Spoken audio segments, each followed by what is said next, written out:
Hey everyone, Audi 555 here. Today I'm just riding through this little backcountry road. I'm using an app on my phone called Go Ride. That's G-O space L-R-I-D-E.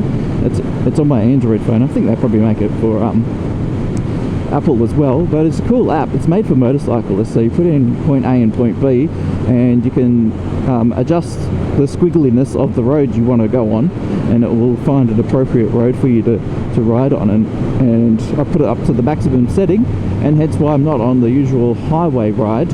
I'm actually getting some twists and turns in. I've done this route last week as well, and I thoroughly enjoyed it, so you know, I'm just tipping off this weekend with a nice zipping through of the twisties here. But that's not what this video is about. What this video is about is the sprockets on the Honda CTX700. Now, my bike is manual, as you can see from the gear lever. So the sprockets I should be running is on the front is 16 teeth, and on the rear 43 teeth. Now, I'm not actually running that on this bike. On the rear, I've got 39 teeth. Now, that setup is for the DCT, or automatic version of this motorcycle. It's the wrong size for the manual. I didn't put it on. The mechanic that I go to put them on for me when I said just order the standard ones. And they're not a Honda dealership, so they didn't actually realise I did the wrong thing, just like how I haven't actually realised I've missed the turn I was supposed to turn off on. Let me just go around here. There we go, back on it. So people make mistakes, and it was really my fault because I didn't ensure they ordered the right one or explained it to them properly. So yeah, that's all forgiven, but I didn't realise they gave me the wrong sprockets until months later, when I was like wondering why I was speeding everywhere when I thought I was going the right speed limit. All the other cars were going slower, and I was like, what is going on here? My fuel economy was thrown off, and I was like, what is going on?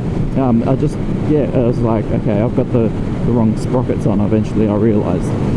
So we're not meant to ride with the DCT size sprocket on the rear on this bike. It's supposed to be larger, and what the larger size means is that it accelerates quicker. The maximum speed of the bike is reduced. Now, in Australia, our speed limits are maxing out at maybe like 110 kilometers an hour in most places. So we don't even ride the bike to what it could do. So we don't need a smaller sprocket on the rear. But having that smaller sprocket on the rear, you can see, like, I've twisted this to the full, going on a slight incline. It's slowly accelerating, but it's very gutless. So because it's so gutless, it's not as exciting, right?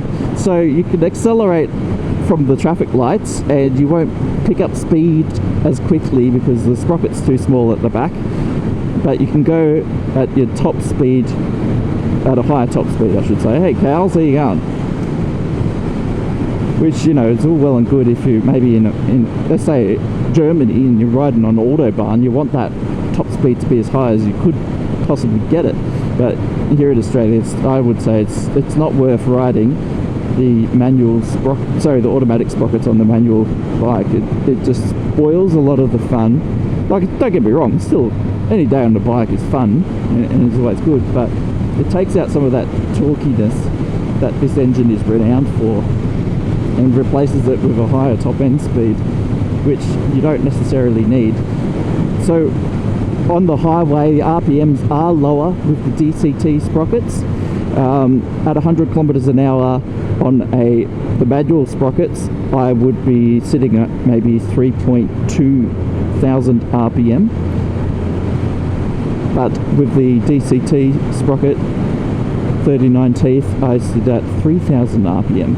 So it's a little bit less engine wear, but then you've lost a little bit of torquiness in the engine. So if you want to overtake and stuff, you definitely got to drop it down a gear, and yeah, it's not as fun.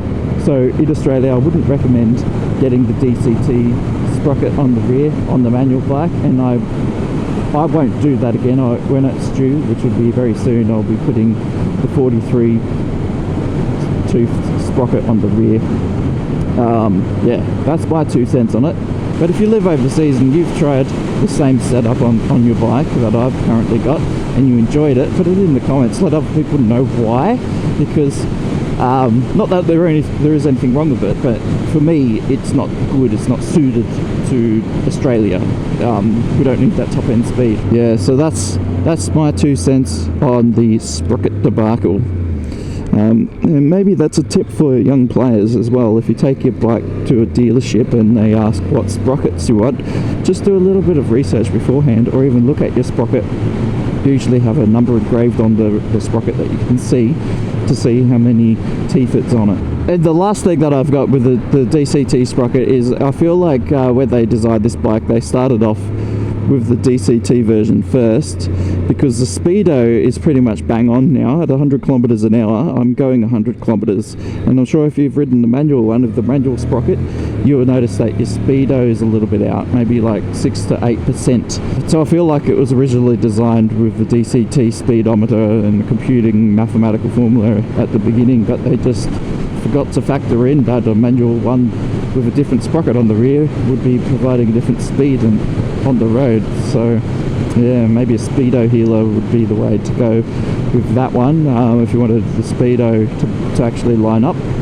So that's probably the only thing that I'm going to miss when I roll back from the DCT sprocket to the manual one on my next servicing, is the speedo. That's, you know, like I've enjoyed just sitting at 100 on there and knowing that I'm going 100, versus having to do a little bit of mathematical thinking to work out in my mind what I'm actually doing with this regards to the speed.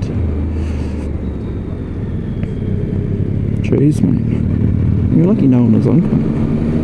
They're probably checking out my bike in the mirror, go, what is that thing? Never seen one before.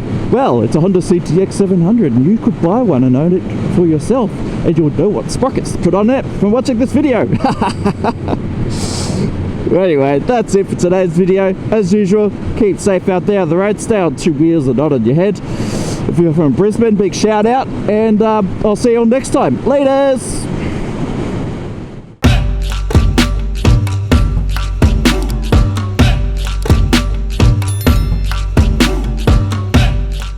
Oh, there's a fellow bike. Look at that. Nice bike. Let's go and catch him. Just can't accelerate quick enough to catch up to him because of my DCT sprocket on the rear. Nah.